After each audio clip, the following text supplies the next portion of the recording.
ভাই ওনারটা একটু রাখেন, আমারটা একটু আগে ধরেন।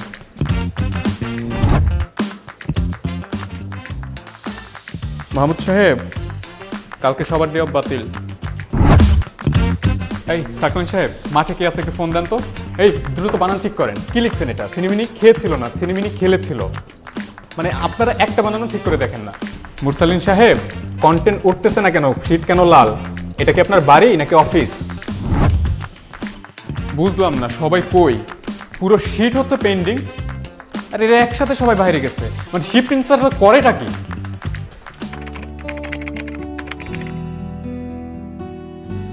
এতক্ষণ যে ভিডিওটি দেখেছেন এটি মূলত নিউজরুমের প্রতিদিনের ঘটনা। কেউ বা বানান ভুল করছে, কেউ বা সঠিক করছে, এরকম অহরহর ঘটনা আমাদের প্রতিদিনই ঘটে থাকে।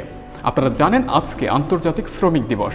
আমরাও সংবাদ শ্রমিক, আমরা প্রতিদিনের মতো আজকের দিনটাতেও কাজ করছি। যদিও এই দিনে বিশেষ কেউ কাজ করে না, তারা তাদের শ্রমটাকে মূল্যায়ন করার জন্য বাড়িতে থাকে অথবা বিভিন্ন জায়গাতে এই দিনটি নানাভাবে উদযাপিত হয়। কিন্তু আমরা উদযাপন করছি না, বরং যারা উদযাপন করছে তাদের তথ্যগুলো আবার আমরা এই দিনে এসেও তুলে ধরি।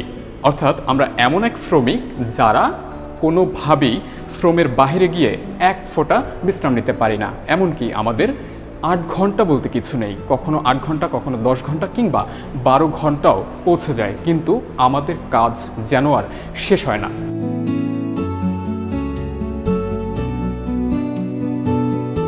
আমি সবসময় বলে থাকি যে সংবাদকর্মী যারা আছেন তাদের আসলে থেমে যাওয়ার কোনো সুযোগ নেই। তাদের কোনো ঘন্টার কোনো হিসেব নেই, তাদের দিনের কোনো হিসেব নেই।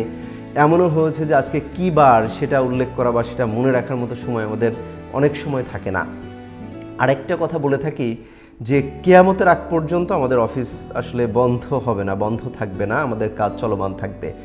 এইটা বলি একটা কারণে যে আমার ফ্যামিলি থেকে বা পরিবার পরিজন আত্মীয় স্বজন থেকে অনেকেই বলে আজকে না ছুটির দিন, আজকে না শুক্রবার, আজকে না 16 ডিসেম্বর, আজকে না 21শে ফেব্রুয়ারি, আজকে না মে দিবস, আজকে না বন্ধ অফিস।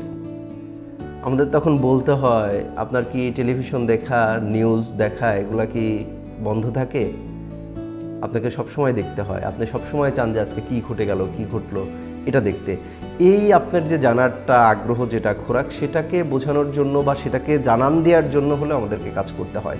নিউজ রুমে যখন আমি দেখি যে আমার কোনো সহকর্মী 8 ঘন্টা কর্মঘণ্টা শেষ হয়ে গিয়েছে, তারপর সে বের হতে পারছে না বা তার থেকেও বেশি সময় থাকতে হচ্ছে, চলতে হচ্ছে, আমারও খারাপ লাগে, কষ্ট লাগে যে সে সকালে এসেছে। বিশেষ করে আমাদের শিফট ইনচার্জের কথা যদি বলি, তারা সকালে আসেন, সকাল 8টায় যে শিফটে ঢোকেন তার বেরোইতে বেরোতে 6টা 7টা বেজে যায়, অর্থাৎ 3-4 ঘন্টা। আমারই মনে হয় যে সে এত দূরে আবার বাসা থেকে, অফিস থেকে বাসায় যাবে, এতটা পথ জ্যামে বসে, তখন অবশ্যই খারাপ লাগে। আজকের দিনে দেখেন মে দিবসে সবাই ছুটি কাটাচ্ছে, বিশেষ করে যারা শ্রমিক রয়েছেন অনেক বন্ধ রয়েছে। যদিও আজকে এমনিতেও শুক্রবার, কিন্তু আমাদের কিন্তু সেই সুযোগটা নেই। আপনি নিজেই মে দিবস নিয়ে কাজ করছেন।